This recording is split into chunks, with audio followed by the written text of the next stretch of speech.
शहरातील ठळक घडामोडी पाहण्यासाठी व्हिजन न्यूज चॅनलला सबस्क्राइब करा आणि बेल आयकॉन प्रेस करा। ताकद सत्यता दाखवण्याची व्हिजन न्यूज, निर्भीड, निपक्ष, निस्वार्थ। नाशिक रोड परिसरात गतिरोधकांचा अंदाज येत नसल्याने मागील काही दिवसांपासून अपघातांचं प्रमाण वाढलंय। असं असलं तरी संबंधित विभाग याकडे दुर्लक्ष करीत आहे। त्यामुळे नाशिक रोड परिसरात महाराष्ट्र नवनिर्माण सेनेच्या वतीनं गतिरोधक दिशादर्शक फलक लावण्यात आले। महाराष्ट्र नवनिर्माण सेना नाशिक रोड विभागाच्या वतीनं नाशिक पुणे महामार्गावर सेंट झेवियर्स आणि गुरुद्वारा या ठिकाणी अभिनव आंदोलन करण्यात आले। या ठिकाणी गतिरोधक आहे पण झेब्रा क्रॉसिंग पट्टी पुढे गतिरोधक असल्याचा फलकच नाही आणि गतिरोधकावर कुठलेही पट्टे किंवा रिफ्लेक्टर बसवण्यात आले नाही। आता काही दिवसांपूर्वीच या ठिकाणी एक भगिनी मृत्युमुखी पडली। गेल्या काही महिन्यात नाशिक रोडमध्ये अपघात होऊन अनेक लोकांना आपला जीव गमवावा लागलाय, तरीही प्रशासनाला जाग आली नाही। या ठिकाणी अनेक अपघात होतात, त्यात अनेक निष्पापांचे बळी गेले।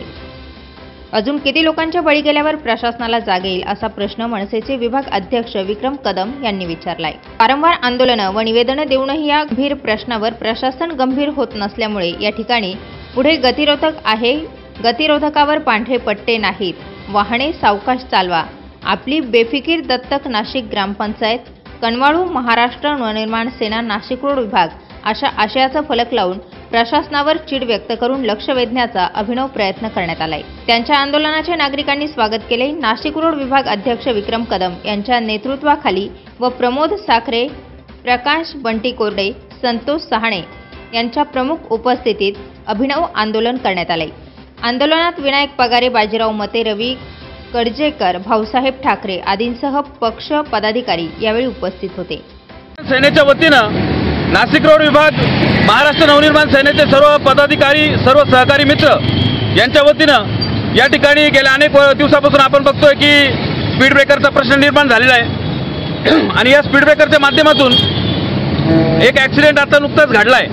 तर तिथं कुठल्याही प्रकारचा बॅनर नाही, रिफ्लेक्टर नाही, कुठल्याही प्रकारचं त्या ठिकाणी याच्यावरती पांढरे पट्टे नाही आहेत। आणि अशा परिस्थितीमध्ये जर महानगरपालिकेचं जर या ठिकाणी लक्ष नसेल तर अजून किती बळी घेतल्यानंतर प्रशासन जागा होणार आहे आणि प्रशासन या गोष्टीकडे लक्ष देणार आहे। महाराष्ट्र नवनिर्माण सेना पहिले तर या सगळ्या गोष्टींचा या ठिकाणी तीव्र निषेध व्यक्त करते। तुम्ही बघा, नाशिक महानगरपालिका ही दत्तक नाशिक घेतल्यापासून ग्रामपंचायतीकडे वाटचाल करते की काय अशी परिस्थिती निर्माण झाली आहे। मग कोविडचा प्रश्न असू द्या, लाईट, वीज, रस्ते, पाणी सगळ्यांचाच विषय असू द्या, कुठल्याही प्रकारचं नियोजन या ठिकाणी महानगरपालिकेचं दिसत नाही आणि म्हणून या ठिकाणी महाराष्ट्र नवनिर्माण सेना नाशिक रोड विभागाच्या वतीनं सर्वप्रथम मी जाहीर निषेध व्यक्त करतो आणि कुठल्याही परिस्थितीमध्ये या येत्या काळामध्ये ही जर जे काही कारभार चाललेला आहे हा योग्य पद्धतीने सुधारण्यात आला नाही तर आम्ही जनतेच्या बरोबर आहोत। जनतेचे सगळे प्रश्न आम्ही या महानगरपालिकेसमोर आणि अधिकाऱ्यांसमोर ठेवून ते सोडवण्यासाठी निश्चितच प्रयत्न करू, परंतु अधिकाऱ्यांनी या ठिकाणी धारेवर धरल्याशिवाय राहणार नाही।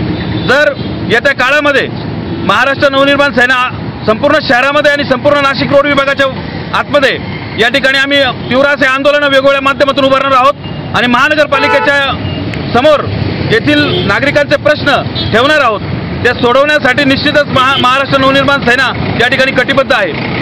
मी या ठिकाणी सर्व आलेल्या पदाधिकाऱ्यांचा या ठिकाणी आभार व्यक्त करतो आणि नाशिक महानगरपालिकेच्या सर्व जनतेला विनंती करतो की या पद्धतीचं कुठलाही कारभार होत असेल, कुठल्याही प्रकारचं जर तुम्हाला असं दिसत असेल की इथं चांगलं काम होत नाहीये तर निश्चितपणे महाराष्ट्र नवनिर्माण सेनेच्या पदाधिकाऱ्यांना किंवा सहकारी मित्रांना, कार्यकर्त्यांना त्या ठिकाणी तुम्ही सांगा, महाराष्ट्र नवनिर्माण सेना तुमच्या मागे खंबीरपणे उभी आहे। भाऊ, मला सांगा, तुम्ही ते बॅनर वाचलं का येताना? हो, वाचलं ना। याच्या आधी बॅनर दिसलं होतं का तुम्हाला? आधी नाही, आजच बघितलं पहिल्यांदा। आज पहिल्यांदा बॅनर दिसलं तुम्हाला? हो। ओके, मला सांगा काय लिहिलंय त्या बॅनरवरती? त्याच्यावर गतिरोधक आहे, त्याच्यावरती पांढरे पट्टे नाही अजिबात आणि लोकांनी काळजी घ्यावी, जावं हे तिथं दिलेलं आहे। बरोबर, कुणी लावलंय बॅनर? ते महाराष्ट्र नवनिर्माण सेना। काय सांगाल, त्यांनी हे बॅनर लावले याच्याबद्दल तुमची काय प्रतिक्रिया? एकदम चांगलं काम चालू आहे आणि आपल्या पूर्ण याच्यामध्ये नाशिकमध्ये एक हीच महाराष्ट्र नवनिर्माण सेना हीच एक काम करते, जास्त काम करत नाही। एकदम अतिशय चांगले कामं करत आलेली आतापर्यंत, नेहमी पण करत राहणार इथून पुढे। व्हिजन न्यूजसाठी रवींद्र जाधव, नाशिक रोड।